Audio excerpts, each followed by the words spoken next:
সুপ্রভাত বন্ধুরা, আজ হলো 24 জানুয়ারি শনিবার।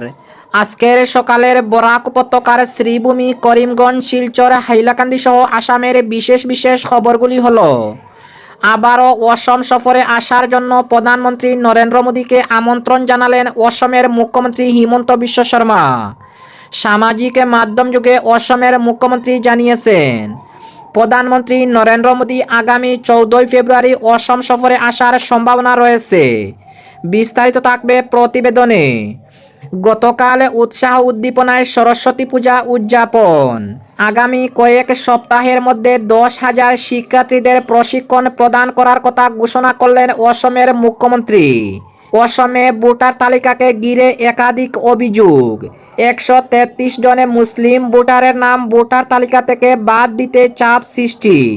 সড়ক দুর্ঘটনায় প্রাণ গেল এক যুবতীর।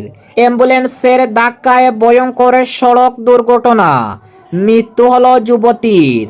দুই গোষ্ঠীর মধ্যে তীব্র তুমুল সংঘর্ষ, আহত 2 শূন্যে পুলিশের গুলি।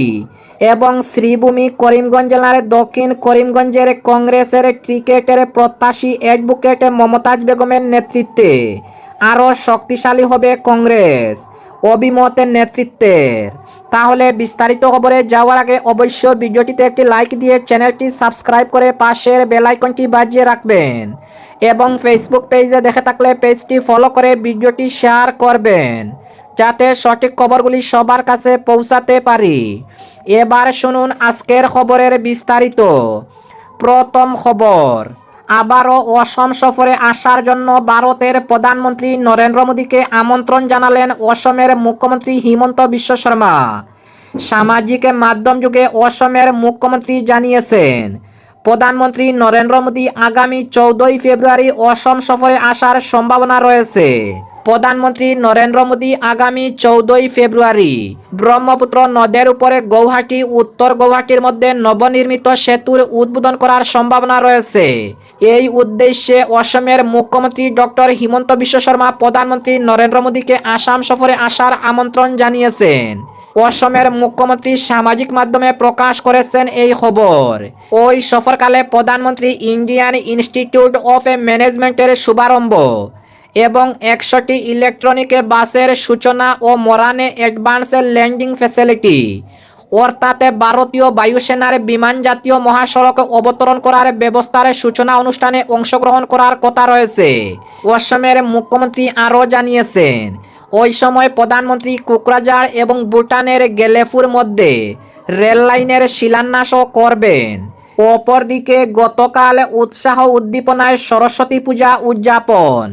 গতকাল বিদ্যার অধিষ্ঠাত্রী দেবী সরস্বতী পূজা উপলক্ষে সমগ্র অসম রাজ্যের সঙ্গে বরাক উপত্যকার 3 জেলায় উৎসবের মেজাজ পরিলক্ষিত হয়েছে।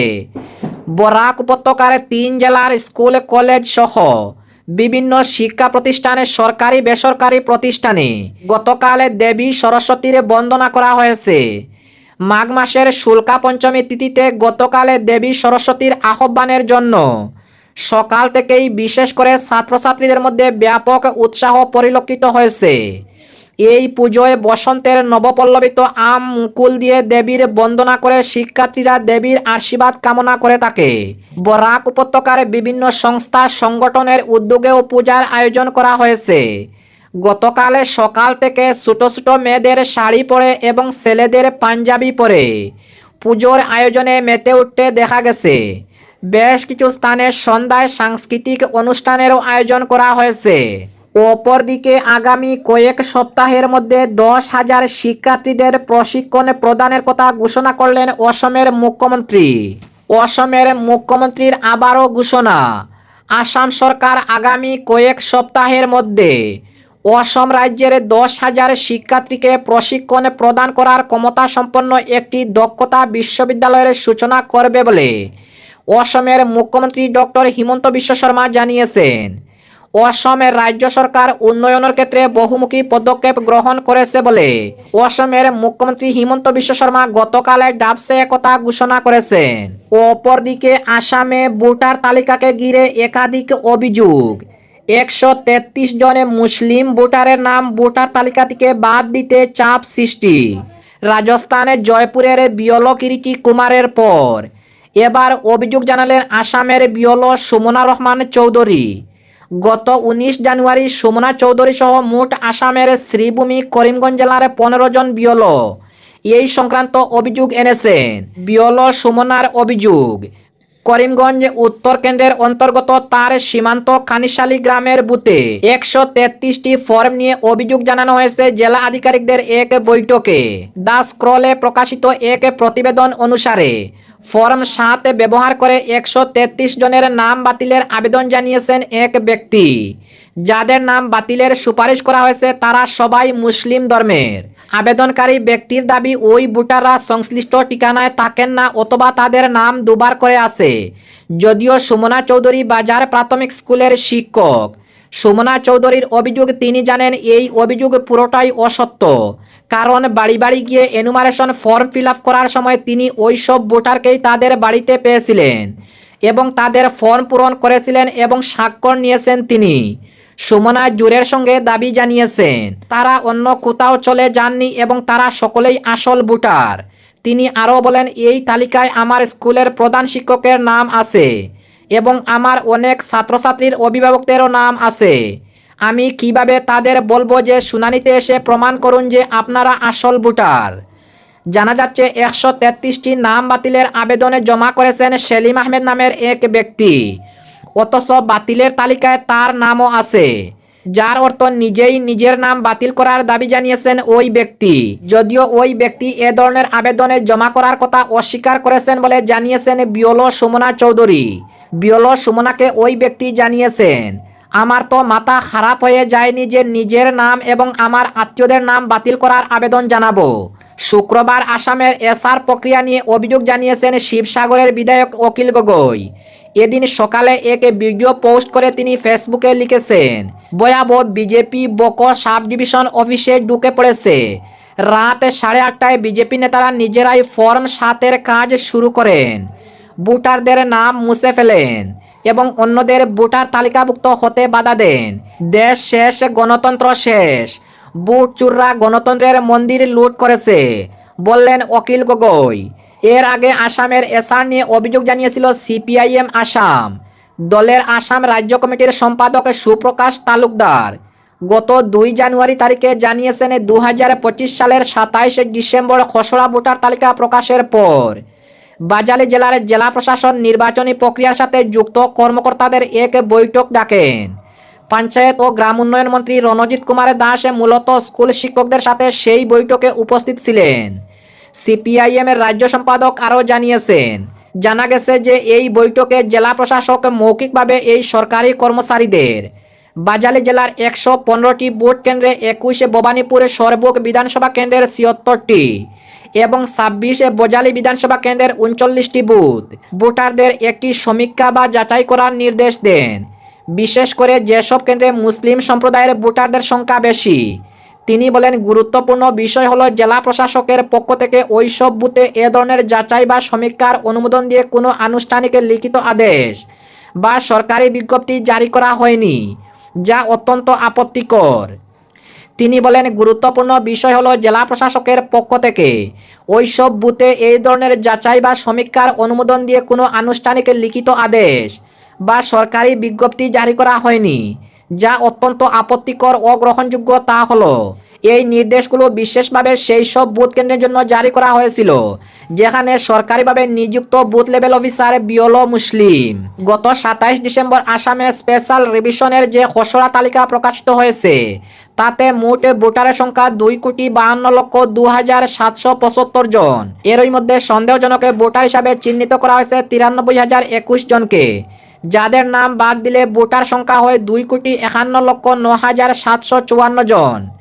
আসামের মুখ্য নির্বাচন আধিকারিক এসআর তালিকা প্রকাশের সময় জানিয়েছিলেন, রাজ্যের 61,03,103টি বাড়িতে গিয়ে বিয়লরা তথ্য সংগ্রহ করেছেন, যাতে দেখা গেছে মৃত ভোটারের সংখ্যা 4,78,992 এবং 5,23,480 জন ভোটার স্থানান্তরিত। এই সমীক্ষায় দেখা গেছে রাজ্যে 53,619 জনের নাম একাধিক জায়গায় রয়েছে। প্রসঙ্গত অন্যান্য রাজ্যে এসআইআর হলেও আসামে ন্যাশনাল রেজিস্টার অফ সিটিজেন্সের কাজ বাকি থাকায় সেখানে এসআইআর হচ্ছে না। অপরদিকে সড়ক দুর্ঘটনায় প্রাণ গেল এক যুবতীর। অ্যাম্বুলেন্সের ধাক্কায় ভয়ঙ্কর সড়ক দুর্ঘটনা, এতে মৃত্যু হলো যুবতীর। গতকাল সরস্বতী পূজার দিন গৌহাটির কাহিলিপাড়া এলাকায় এক মর্মান্তিক সড়ক দুর্ঘটনায় প্রাণ গেল এক যুবতীর। অভিযোগ 108 অ্যাম্বুলেন্সের ধাক্কায় এই দুর্ঘটনাটি ঘটেছে। নিহত যুবতীর নাম লুনা বরদাজ। তিনি বঙ্গাইগাঁও জেলার উত্তর শালমারা এলাকার বাসিন্দা বলে জানা গেছে। একই দুর্ঘটনায় দেওগাঁওয়ের অচ্যুত বড়ুয়া নামের আরও এক যুবক গুরুতর আহত হয়েছেন। স্থানীয় সূত্রে জানা গেছে তাকে দ্রুত চিকিৎসার জন্য হাসপাতালে ভর্তি করা হয়েছে। এই ঘটনাকে কেন্দ্র করে ইতিমধ্যে শুরু হয়েছে বিতর্ক। সদ্য অসম 108 অ্যাম্বুলেন্সে কর্মচারী সংস্থা দুর্ঘটনার জন্য অ্যাম্বুলেন্স চালকের অনভিজ্ঞতাকে দায়ী করেছে। সংস্থার সভাপতি মুখ্য সম্পাদকের অভিযোগ, তারা দীর্ঘদিন ধরে বিভিন্ন দাবি দাওয়া নিয়ে আন্দোলন চালিয়ে আসছে, কিন্তু তাদের দাবি দাওয়াগুলো পূরণ না করে সরকার পক্ষের অধীনস্থ জিবেকে ইএমআরআই গ্রিন হেলথ সার্ভিস সংস্থা অভিজ্ঞ কর্মীদের বদলে অনভিজ্ঞ চালক নিয়োগ করে পরিষেবা চালিয়ে যাচ্ছে।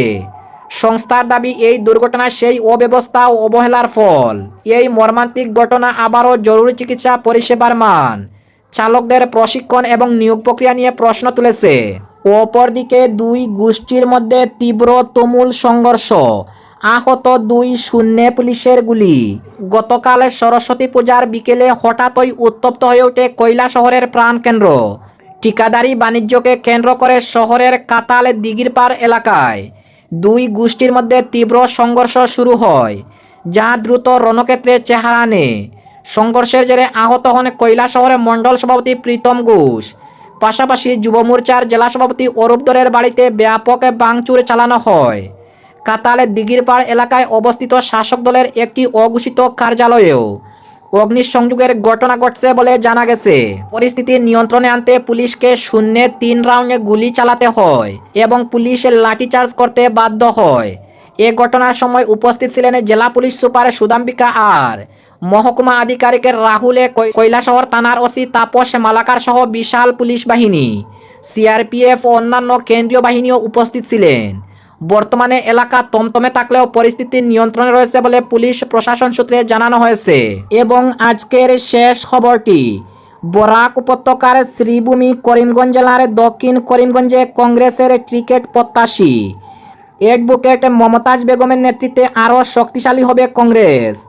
অভিমতের নেতৃত্বের আসন্ন বিধানসভা নির্বাচনকে সামনে রেখে শ্রীভূমি করিমগঞ্জ জেলার সাংগঠনিক শক্তি আরও মজবুত করার লক্ষ্যে মঙ্গলবার শহরের ইন্দিরা ভবনে জেলা মহিলা কংগ্রেসের উদ্যোগে এক গুরুত্বপূর্ণ সাংগঠনিক সভা অনুষ্ঠিত হয়েছে।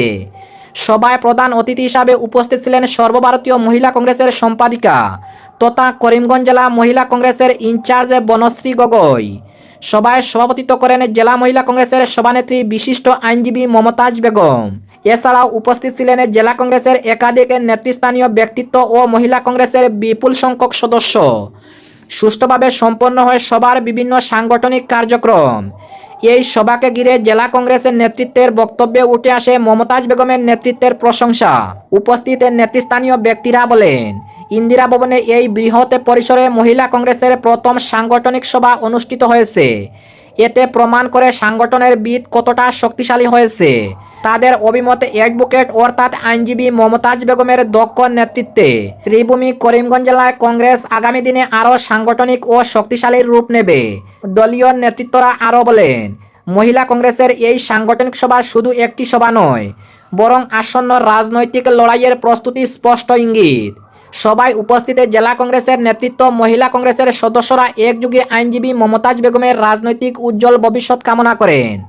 উল্লেখযোগ্য যে আইনজীবী মমতাজ বেগম ইতিমধ্যে টানা 3 বার জেলা পরিষদের সদস্য হিসাবে নির্বাচিত হয়ে নিজের সাংগঠনিক দক্ষতা ও জনপ্রিয়তা প্রমাণ করেছেন।